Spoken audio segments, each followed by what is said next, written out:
I'm Allie. I came out after 20 years of marriage and I have 3 kids. I'm Melissa and I have 2 kids and I came out at 37 after an 11-year marriage. This podcast is about coming out later and the struggles and victories that come with it. When coming out feels like the end of the world, but it's really just the beginning. This is the Lesbian Chronicles.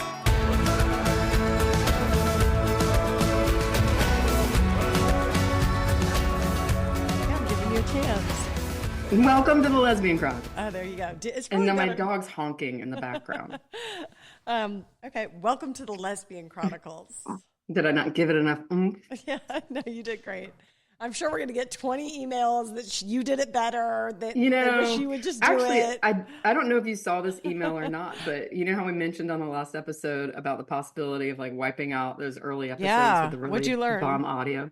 This person was like, please do not. And she made an excellent point about it all, and that we cannot replicate the feelings that we had at that time. While we could go back and like revisit those topics, like the space that we were in is like the helpful part.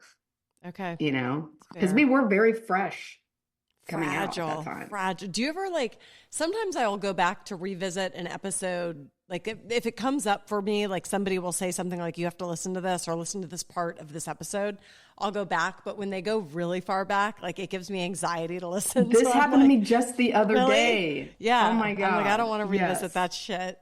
Someone had told me that their mom had listened to one of the episodes. And I was like, oh shit. But she was like, her mom's like newly like trying to date after losing her husband a few years ago.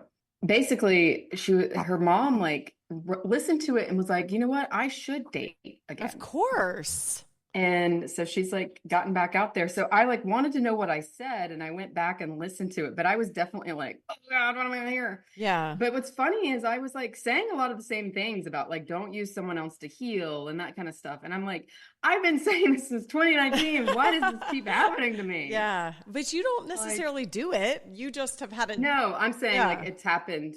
I've encountered it a lot. But also I think it just shows, I mean, a lot of people, they're doing the work, but not doing the deep work. And I guess that's kind of where we're going with today's episode is like ways to kind of. It's true that like it is. And there's many people who'll never do the work and they'll live happily ever after and it's fine. Like, it's just like, I don't know that everyone's capable. I mean, I'm surrounded by, I mean, I would say like in my orbit of people that orbit around me, my close friends of obviously, I find them far more interesting because they have done a lot of work. And so they're interesting to talk to. They're layered, they're complicated.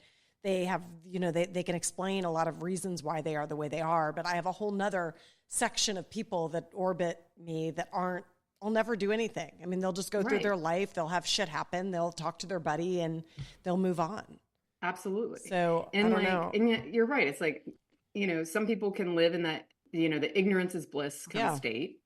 And that's wonderful. And I was living in that same state for a very long time. So no judgment there. I don't think if I had started to realize my sexuality, I don't think I would have done any of that work. Yeah. I was starting to get a little restless. Like even before the sexuality thing of like, and maybe it's because I'd been home with kids for so long. And I did have a couple of friends that were pretty deep and introspective and had been through things. Like I love friends that are like complicated because they've had shit happen. Mm-hmm. That's like made them be resilient, complicated women. And I think in my life, like that was already making me restless of like, what else is there? So something would have eventually likely led us because we're just those kind of people. But I mean, it is interesting that there's a whole nother section of people who never do it. Can you hear my dog? Yeah. He's like, makes a lot of grunting. Yep. Have you? We're talking about a very serious topic, and my dogs are here. Like, are you saying that because you don't want people to think it's you? Yeah, pretty much. It is not me making the noise. But yeah, I guess I should also say, you know, ignorance is bliss, blah, blah, blah. And I was living in a state of kind of like unconsciously not thinking about things, but it's not to say that I wasn't having like good, deep conversations with my friends at that time. Sure. I just was too afraid to go there and really do that deeper work. And I think given each breakup that I've kind of experienced has kind of pushed me to go a little bit deeper each time. Right.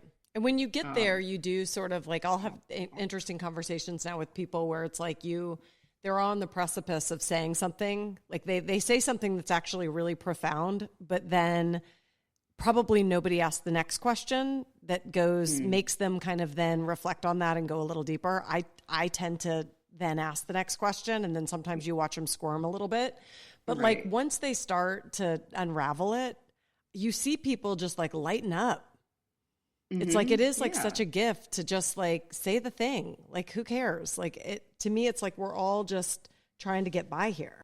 I feel like the more that you kind of answer those questions reflect back, like you're saying, it's like you're lighter. Yeah. It's easier. There's a lot of people that associate like medical issues with really like internalized feelings. Yeah. And what's wild is during my like initial coming out, like I was out, but I was in that relationship that just was not healthy for me. I had strep throat, something like 6 times in a year. Wow. Something crazy like that. It's like your body was fucking telling you. Right. And I haven't had strep throat since that relationship ended in January 2019. Wow.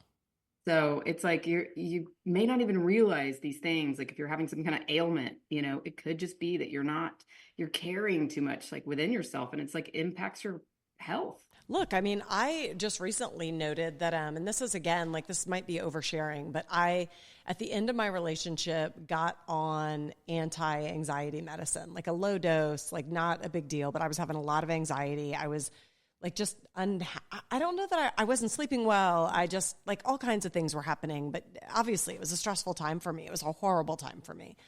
But, I didn't realize how I like forgot to take it. And then a couple weeks went by, didn't refill it. And then it was like maybe a month ago, I realized, oh my God, I just don't even take it. Like I'm not even taking anything anymore. And I didn't realize like I'm that burden, kind of to your point, like you're getting strep throat, you were sick physically. It's like I was sick emotionally.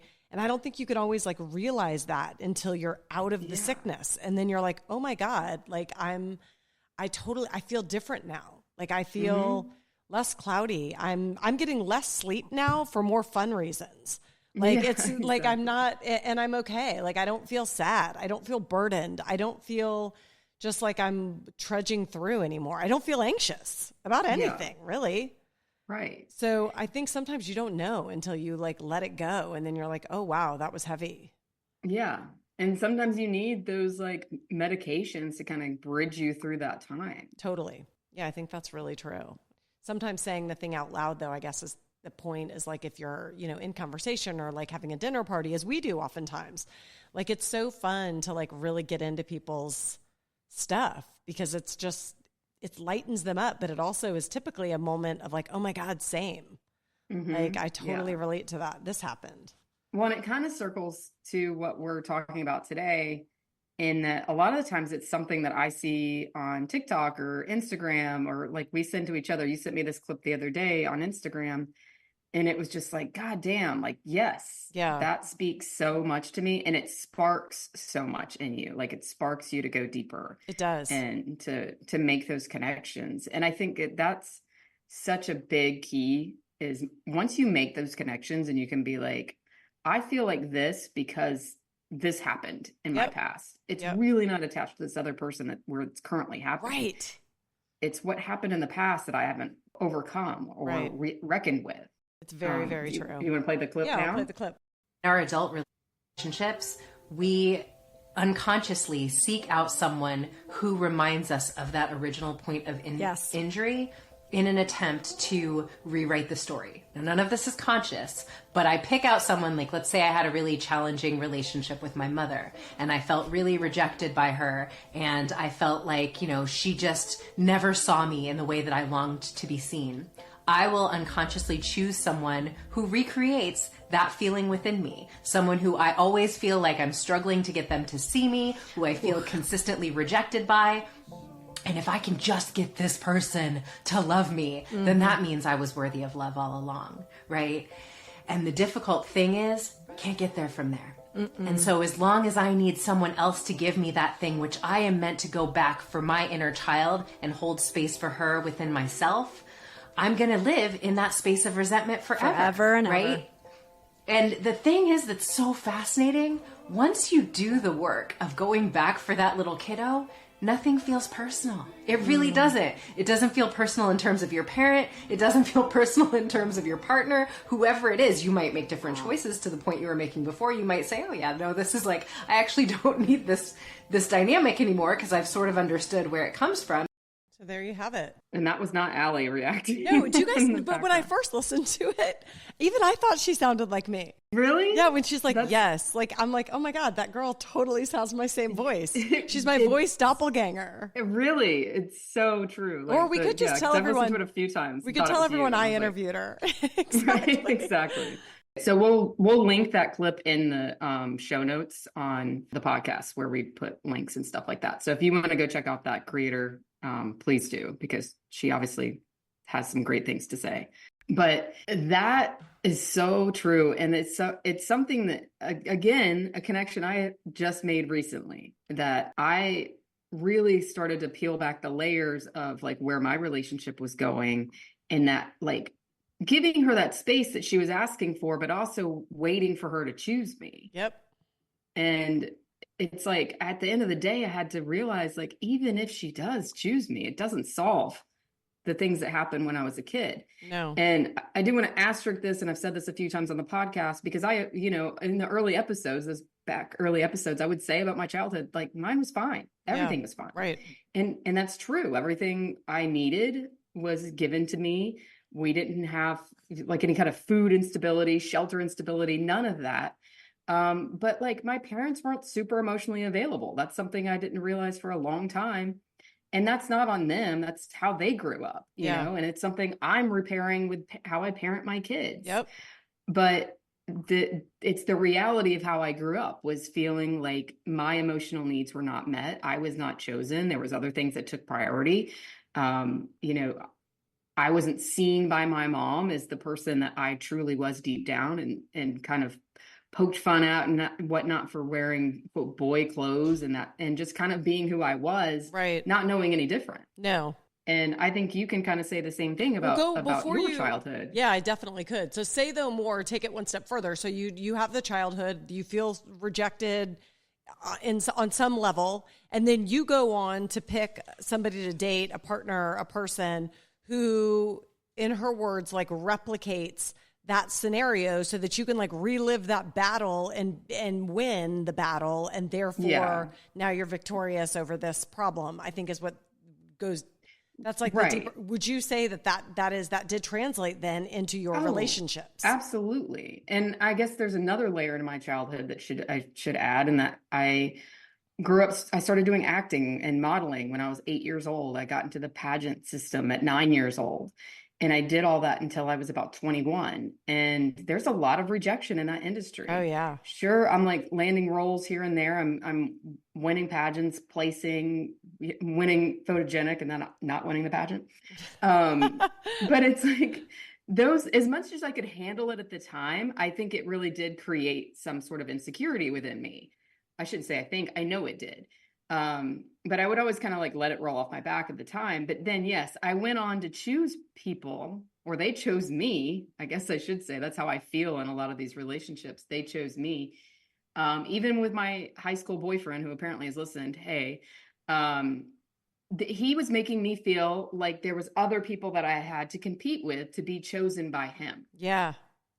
And I'm going to use that as the main example and not dive into the other relationships that I've had. But this has happened, on various levels since then, where I feel like they're telling me that there's other people that want them. And it's a tactic. It's a total tactic, but it's also like, what? Who cares? Right. What? Like, other people want me too. And is like, well, I've got to be better. I've got to be chosen. Right. And then it feels good when they are choosing me. Reality is, that wasn't even happening. It was all like a facade. And being chosen by another person, doesn't fix all those things that happened when I was a kid. No, and I think too, like if they're not, it kind of goes into also the thing about chasing. Like, are you with someone that you're constantly like chasing for them to your point, pick you? It's like you go into these relationships, and we've talked about too, like now after all this work, it's like, it's such an ick to me. Like if you aren't bad Exactly. enough, if you're not badass enough to tell me where we are, then I'm not interested anymore. Like I'm quickly losing interest in you. I think it's also key, like, to realize too that like sometimes this stuff doesn't happen initially. No, it doesn't. You know, it never does. You can feel 100% chosen for the first year, 2 years of your relationship, and then things start to shift and change, and you don't feel chosen anymore. And that person's like not doing the work to choose you. And it's not always either like your whole childhood is like a trauma. I mean, I grew up my parents are still married. They love each other. They desperately, I have a very close family, but I would still say they share a phone. They share a phone. My parents call me almost every day. My sister and I talk every day. Like I have a very, very close family. My relatives were all close, but I still have moments of like, I have things that happened in my childhood in addition to, even as great as they tried to be, there's still moments. I mean, it was the 80s. It's like nobody was putting I mean, my parents went out. I think I've said this. They traveled a ton. They left us a lot. Like my dad always felt, and still does, like cooler than me in some way. Like he's always like trying to, what's the next party we're all going to? Or what's this? Like, I don't do that. I don't feel always included so I think in some ways I carry that, but maybe not necessarily blaming them. Like they did the best they could. And, you know, my sister and I lived with their life, if that makes sense. So I do think like my catalyst for sure, like I wanted her approval so badly. Like when I look back, it's like, God, why did you guys let me act like this? I think that dynamic happens a lot though in first relationships with women and coming out later, because you're looking at this person as like holding all the answers and being the one that like is your guide in this.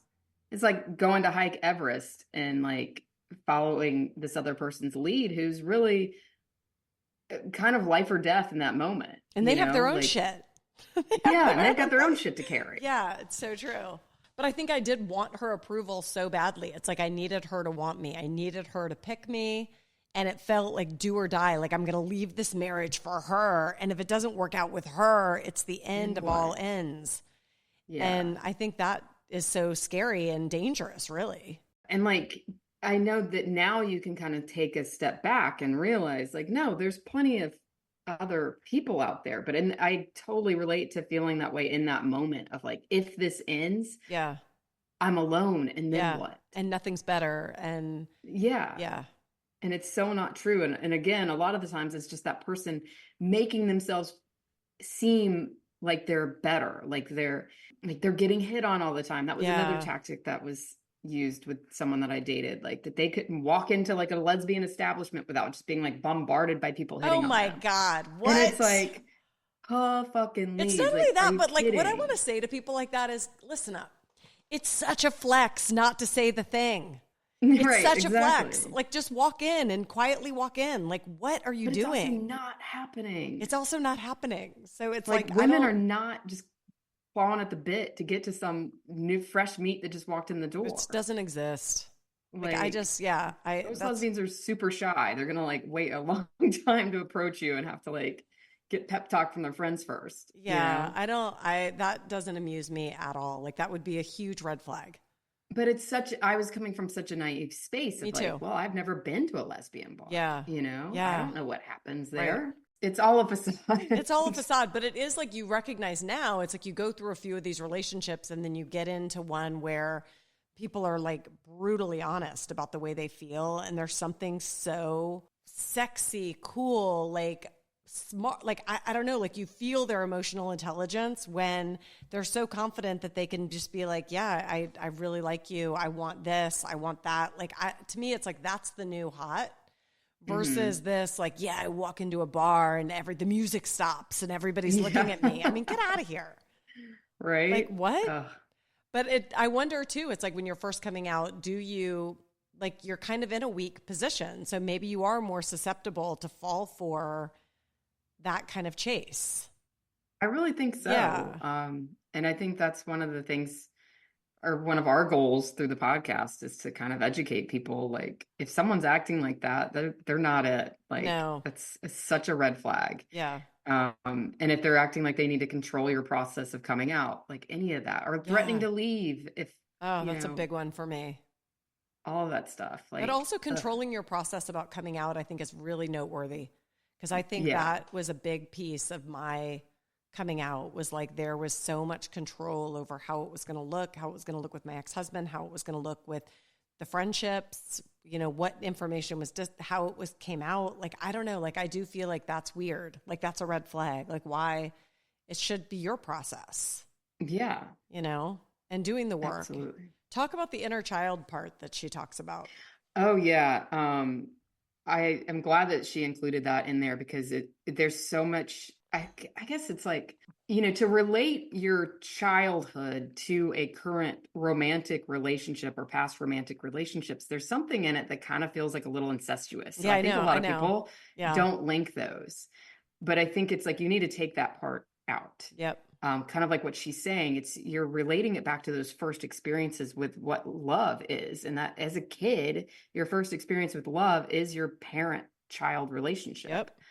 And by doing that inner child work, you can really make those links. And there's a ton of inner childhood meditations on YouTube, on TikTok, all sorts of places. I would probably more so recommend finding them on YouTube. One of my favorites is by the holistic psychologist, who also has a really good following on Instagram. But it's these exercises where you kind of go back and like meditate on your childhood and go back to your childhood home. Okay, that's okay. So you actually like just take your mind back there.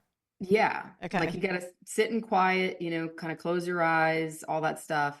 And it guides you through like, you know, what does your house look like from the outside, you know, and then you're going to go inside. And the one that I have done, it doesn't specify like what age you are.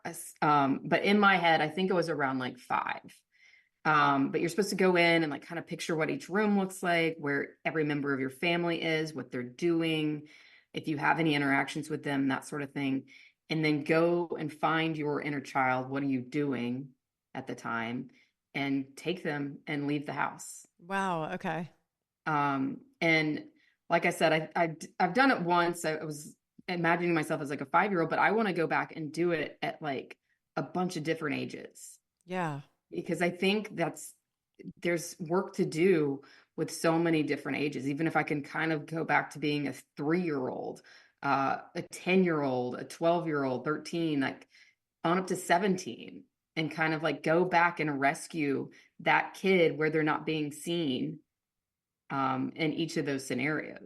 Do you ever translate that to your own? Like sometimes with my kids, when they'll call me, this happens all the time because I have so many of them, that somebody is always calling for some dramatic thing that's happening. And like, I think about like, almost like that's my inner child now, that I get this rewrite to like rescue in some way of like hold space for it. Listen, I'm here. I mean, I don't know. Like, I think I do it so differently than my mom and dad did it. And not that they were wrong, but like they carried it as far as they could. And then now here I'm showing up. And like I said earlier, it's how they were parented. Totally. I'm sure that they parented better than they were parented. And they were probably told that that's the way. Like my mom would have said, we were trying to make you guys strong and resilient and go out there, be boss, get good grades. Like you're going to do all these things. So they weren't really Cry thinking. it out, suck it up. Cry it out, suck it up. My dad, I remember one time literally saying to me, I was crying about something and he was like, I'll give you something to cry about.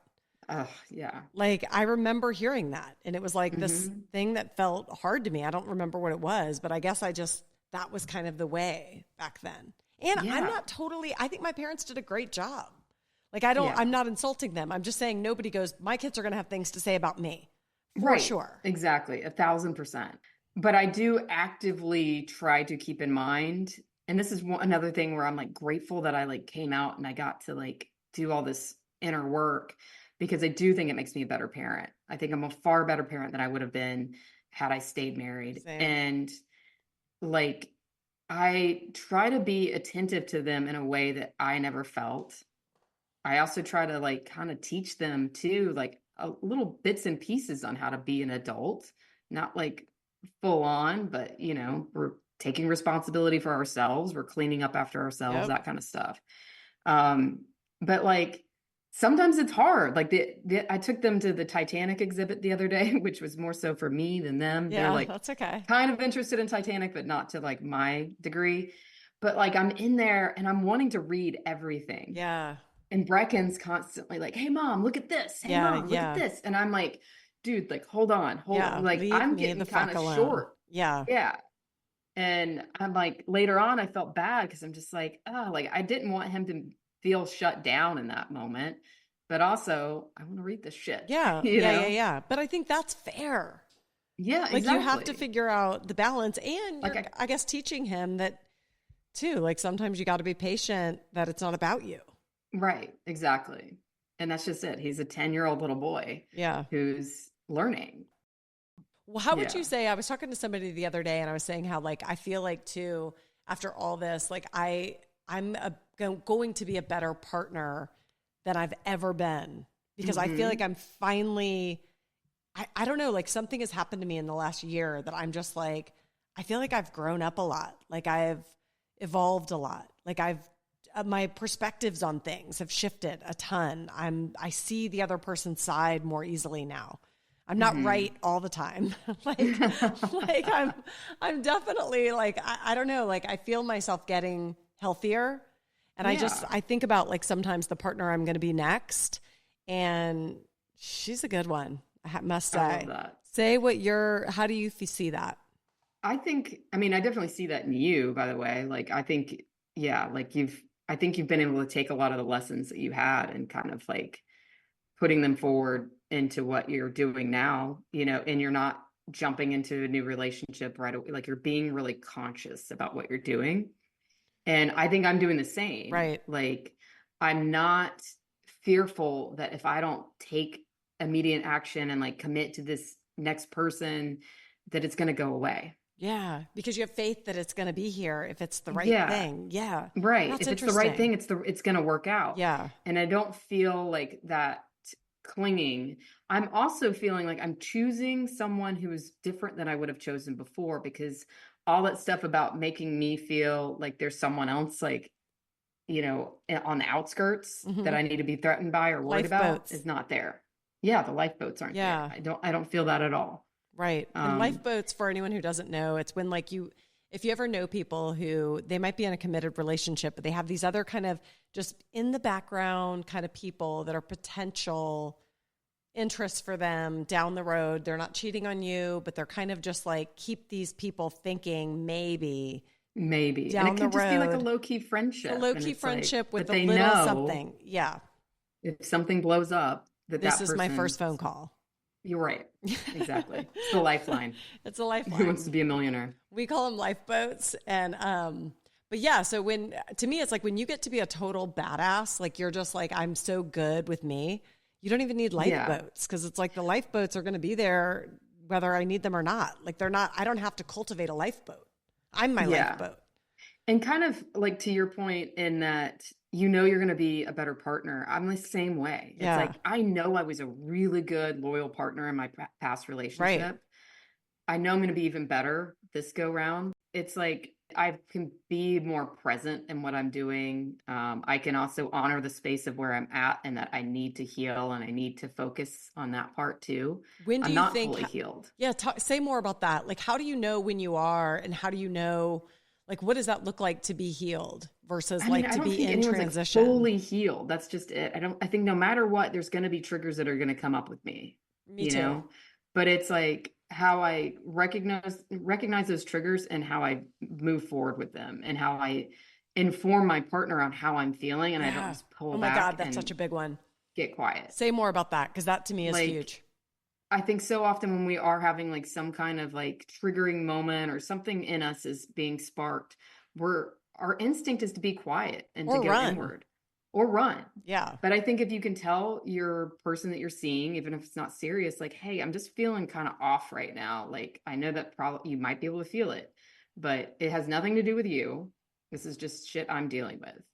Yeah. I think that can kind of like really give a lot of stability to your partner or your newly dating person. It's also just like builds trust. It's like all those little micro agreements you make with somebody throughout the day where you're predictably showing up with the, like saying that, like, I'm off right now. I don't know why. Maybe I'm feeling a little avoidant. I don't know what's going on, but just so you know, it's like all those little micro agreements throughout the day, week, months. Like, to me, that's what builds this just like bank of trust. Yeah. Instead of just like getting quiet. And now that poor woman's over there thinking, God, well, she doesn't like me anymore, or she must be out of this. She's moving on. They make up a recognizing story too that like maybe that is one of your coping mechanisms, is that you do get quiet and like telling them that. Like, I know I do that. Mm-hmm. It's like I kind of have like a wall up around my heart right now. Yeah. Because it's like, and this doesn't have anything to do with them. It has to do with me like trusting my own feelings again. You know, what is real? Like, is this a real feeling that I'm having for this person, or am I just excited because I'm not alone anymore? Or having had my heart broken to that degree. Yeah. And having have thought that was like it with my relationship, you know, I thought I was going to be with this person forever. Yeah. And being like, well, fuck, if I thought that was real, and it wasn't, real? Right? Then what is real? Yeah. I think it's like true. Like, I just expressed Inception mind fuck of like, do I trust myself again? Right. And is it going to go away again? Because now it's kind of like, I think about all the time, like if the dog bites me, I'm not necessarily going to, every time I see a dog, I might like flinch a little bit. Yeah. Until enough dogs haven't bitten me. Right. And like, that's it, is what happened with that relationship was my worst fear. Yeah. And it boils back down to that inner child thing of it being the worst fear that your parents leave you somehow. Yeah. And thinking that something's forever and then it's not. It's like, oh, like, fuck. Yeah, that's my worst fear. Yeah. You know? And it happened. I'm still alive. I survived it, but I'm also like, I don't want to ever experience that again. No. You know? But it's like you have to keep your heart open, or then you become then like what? cold. Then I'm alone. Yeah. And like what is this life? Right. Well, what are the green flags like for you when you're dating, or you're, you know, I know you're dating, how, like, what happens where you're like, God, yeah, this is like easy, or this is like a green flag. This feels really good. I want to do this again. What does that look like? I think kind of what I'm saying is like, you know, a lot of what I'm bringing up right now is discussions that I've had with this person lately, and like feeling that avoidance and being able to feel like I can say this and I know that she's not going to flip out about it. What does she say? She's totally understanding about it. Yeah. Like, of course, you know, Yeah. like she gets it. Whereas I feel like I've dated some people in the past that would somehow turn it around and make it about them. Yeah. Or be like, I don't need to be here. Yeah. If you don't want me here. Yeah. You don't want me here. Yeah. And I think that's a massive green flag, is giving space to someone who is still grieving. Right. And it says a lot about her. Yeah. Because it also just says she's confident enough in herself. Like, she doesn't need you to provide that for her. Yeah. And being able to tell me, like she did initially, that she was into it, you know, Yeah. and not having her ego on the table with it. And like, even if she had told me that and I had been like, you know what, like, I'm not into that, I don't think she wouldn't have been mad at me. It wouldn't have changed like the friendship that we had. No. And then maybe you revisit it, you know? Yeah. So I don't know.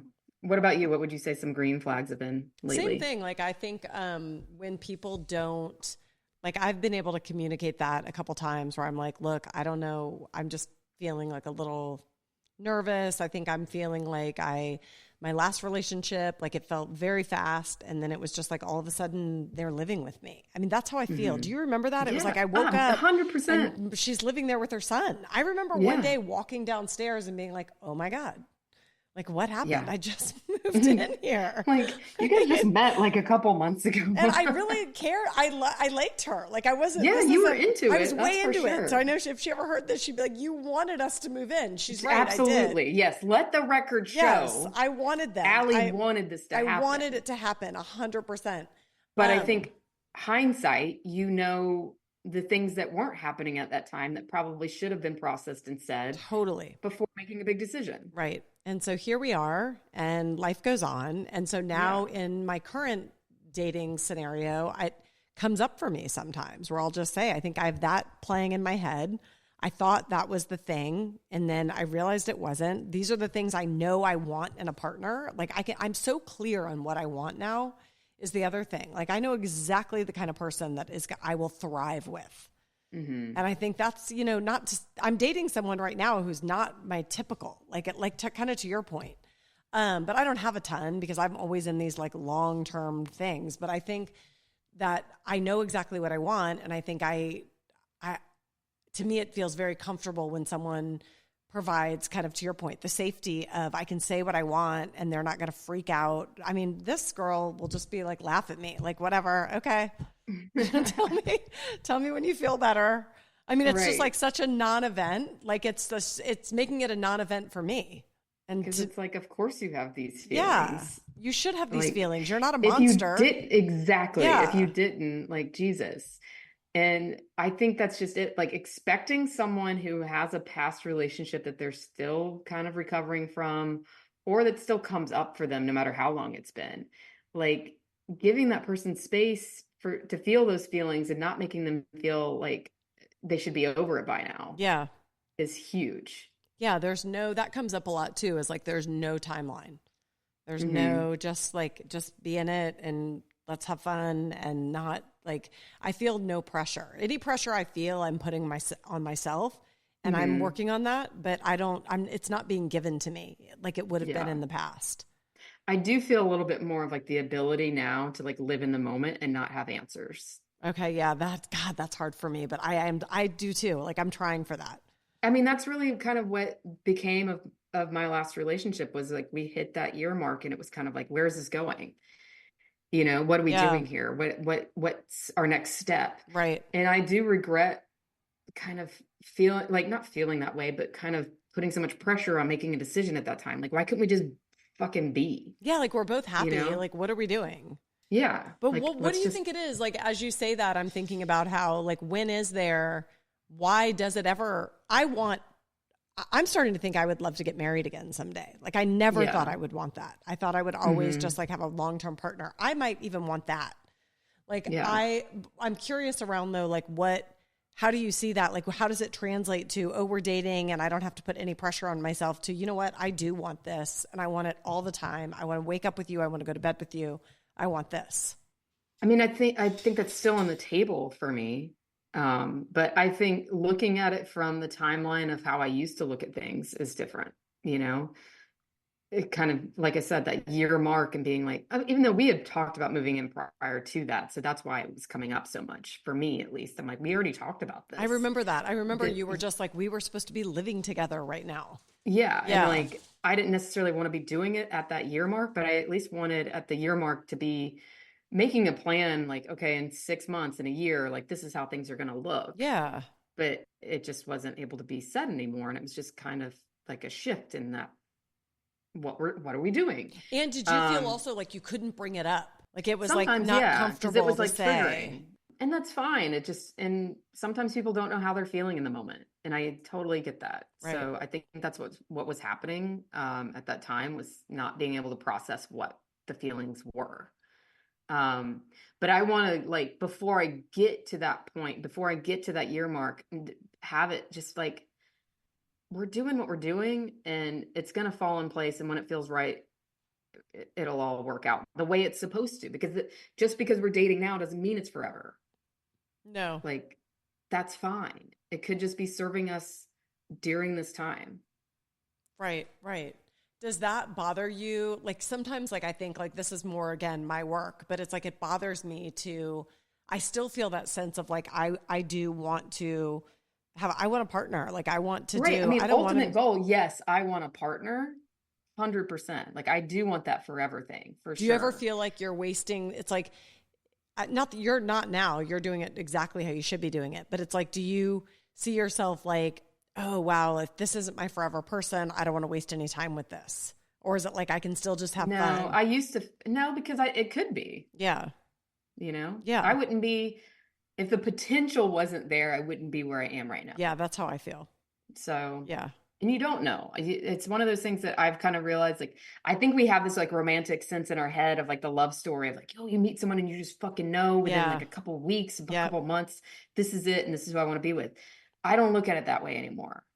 Like, I look at it like, it's going to take us a good few years to get to know each other. really, who we are, what our triggers are, how we act when we are triggered, mad, or, you know, when we're grieving something else that's happened in our lives. All these other things are going to come up that really you have to figure out if they're going to jive well. Yeah. Somebody told me we once could talk about this forever, but I have to go pick up.